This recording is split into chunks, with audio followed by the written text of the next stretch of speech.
بسم اللہ الرحمن الرحیم۔ یسألونک عن الاہلہ، لوگ آپ سے چاند کے گھٹنے بارے میں، چاندوں کے بارے میں، چاندوں یعنی چاند کی جو مختلف حالتیں ہیں، چھوٹا چاند، بڑا چاند، درمیانہ چاند، اس کے بارے میں لوگ سوال کرتے ہیں کہ یہ کیا ہے۔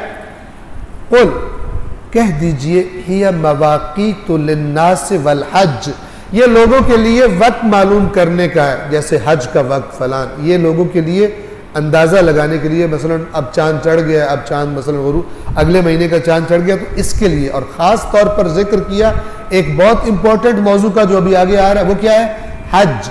وَلَيْسَ الْبِرُّ بِأَن تَأْتُوا الْبُيُوتَ مِن ظُهُورِهَا وَلَكِنَّ الْبِرَّ مَنِ اتَّقَىٰ، اور نیکی یہ نہیں ہے کہ گھروں میں ان کی پشت سے آؤ، گھروں میں سامنے سے آنا ہوتا ہے، جہاں دروازہ ہوتا ہے، پیچھے سے آنا کوئی نیکی نہیں ہے۔ وَلَكِنَّ الْبِرَّ مَنِ اتَّقَىٰ، اچھا دیکھیں، توجہ کریں، یہ نہیں کہا کہ نیکی یہ ہے کہ دروازوں سے سامنے سے آؤ، بلکہ کیا فرمایا؟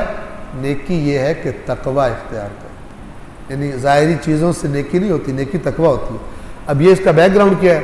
وہ یہ تھا کہ کفار مکہ جو انہوں نے اپنا حج ٹیڑھا میڑھا بنایا ہوا تھا، تالیوں اور سیٹیوں والا، اور اپنی اس میں رسمیں بنائی ہوئی تھی، یہ جب احرام باندھ لیتے تھے، احرام باندھنے کے بعد اگر کوئی کام پڑتا تھا گھر جانے کے لیے، تو ان کا عقیدہ یہ تھا کہ جب احرام باندھ لو تو احرام کھولنے سے پہلے گھر میں نہیں جا سکتے، گھر میں نہیں جا، جب کام پڑ کے کیا کریں؟ تو کہتے تھے دروازے سے نہیں جاؤ، پیچھے سے چھلانگ مار کر اندر آ سکتے ہو۔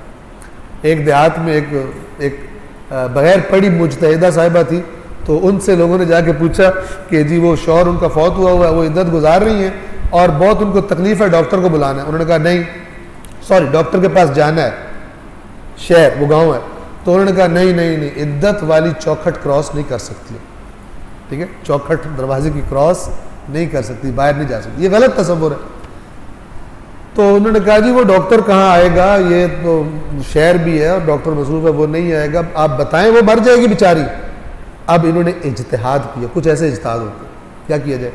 انہوں نے کہا دیکھو چوکھٹ تو کراس نہیں کر سکتی، اس کو دیوار پھلانگ کے لے جاؤ، چوکھٹ تو کراس نہیں کر سکتی، جو گھر کی دیوار ہے اس کو پھلانگ کر لے جاؤ اور جا کے ڈاکٹر کو چیک کروا دو۔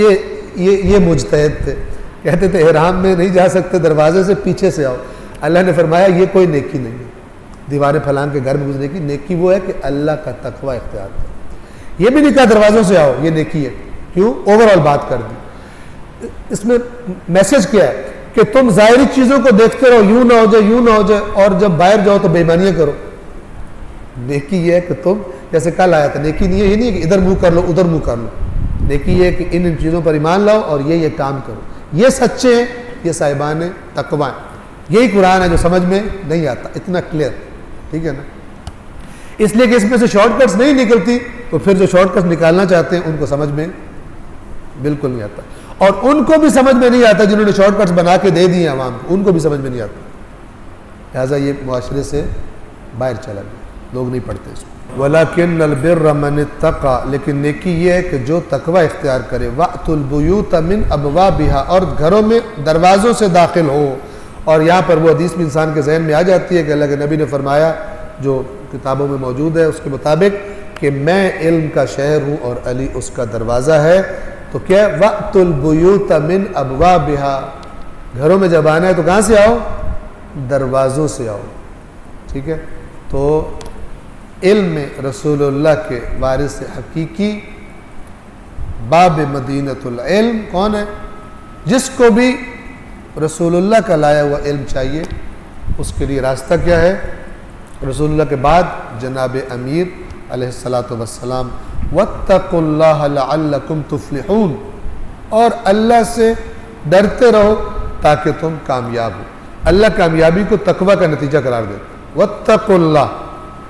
اور اگر پیچھے کسی غلط بات کا ذکر ہوتا ہے تو کہا جاتا ہے واتقوا اللہ ان اللہ شدید العقاب، اگر نہیں چھوڑو گے تو پھر یوں کروں گا۔